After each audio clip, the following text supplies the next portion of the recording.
అందరికీ నమస్కారం. నా పేరు రతన్ ఓమ్లా. కాంగ్రెస్ నాయకులు మోదీ సర్కార్ మీద విషం చిమ్ముతూ మోదీ సర్కార్ తెలంగాణకి గాడిద గుడ్డు ఇచ్చిందని దుష్ప్రచారం చేస్తున్న విషయం మీరు అందరు గమనించి ఉంటారు. కానీ మోదీ గారి ప్రభుత్వం మన తెలంగాణకి గాడిద గుడ్డు కాదు బంగారు గుడ్డు ఇచ్చింది. అది వీళ్ళు చెప్పకుండా దుష్ప్రచారం చేస్తూ ఉన్నారు.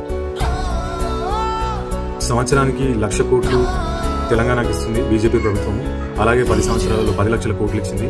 ఇవేవి కాకుండా ఇంకా మనకి జిఎస్టీ రూపంలో మనం ఏదైతే చెల్లిస్తున్నామో ప్రొడక్ట్స్ మీద, అందులో కూడా మనకి వచ్చేసి ఒక 2 లక్షల కోట్ల వరకు ఆల్మోస్ట్ ఈ 10 సంవత్సరాల టైంలో మనకి బీజేపీ ప్రభుత్వం ద్వారా అందింది తెలంగాణకి. ఇవన్నీ చేసినా కూడా ఇంకా మన కాంగ్రెస్ ప్రభుత్వం వచ్చేసి బీజేపీ మీద మీరు గాడిద గుడ్డు ఇచ్చారు అనే దుష్ప్రచారం చేస్తున్నారు. చాలా బాధాకరం. ప్రజలు ఇప్పటికైనా మేల్కోవాలి. బీజేపీ తెలంగాణకి గాడిద గుడ్డు కాదు బంగారు గుడ్డు ఇచ్చిందని నేను మనం చేస్తున్నారు.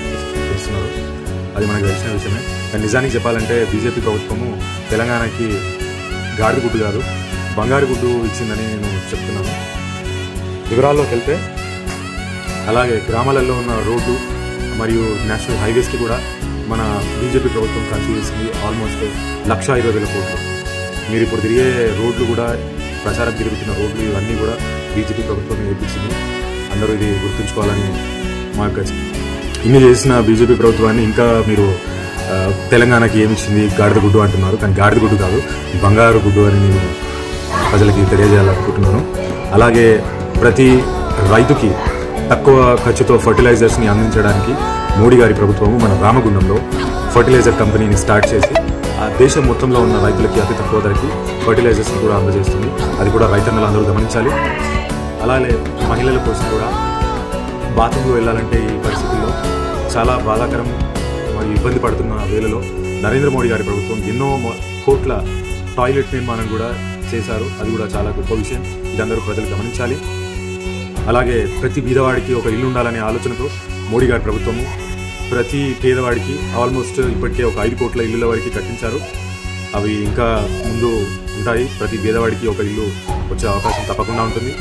అలాగే కోవిడ్ టైంలో మీరు గమనించినట్లయితే అప్పుడు ఏ కాంగ్రెస్ నాయకుడు, ఏ బీఆర్ఎస్ నాయకుడు మనకి కనబడలేదు.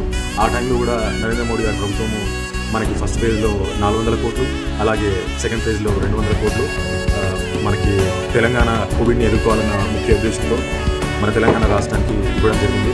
అలాగే ఆక్సిజన్ ప్లాంట్ల ద్వారా ఎంతోమంది ప్రాణాలు కాపాడగలిగాం మనం. ఆక్సిజన్ ప్లాంట్లు 42 ఆక్సిజన్ ప్లాంట్లు మనకు ఇవ్వడం జరిగింది. దాని ద్వారా ఆల్మోస్ట్ చాలామంది ప్రాణాలు కాపాడడం జరిగింది. ఇవేవి కాకుండా ఆక్సిజన్ కిట్లు, మాస్క్లు, శానిటైజర్లు ఇలా చాలా మనకి మోడీ ప్రభుత్వం ద్వారా అందాయి. ఇవే కాకుండా మన దేశ ప్రజల కోసమే కాకుండా ఇతర దేశాలకు కూడా మన వంతు సహాయం చేయాలనే ఉద్దేశంతో ఏకైక వ్యక్తి నరేంద్ర మోడీ గారు ఇతర దేశాలకు కూడా వ్యాక్సిన్ని అందించి మన దేశ గొప్పతనాన్ని చాటారు. అది దేశ ప్రజలందరూ గుర్తుంచుకోవాలి. ఖచ్చితంగా బీజేపీ ప్రభుత్వాన్ని ఈసారి మనం మళ్ళీ తెచ్చుకోవాలని ఆశిస్తున్నాను.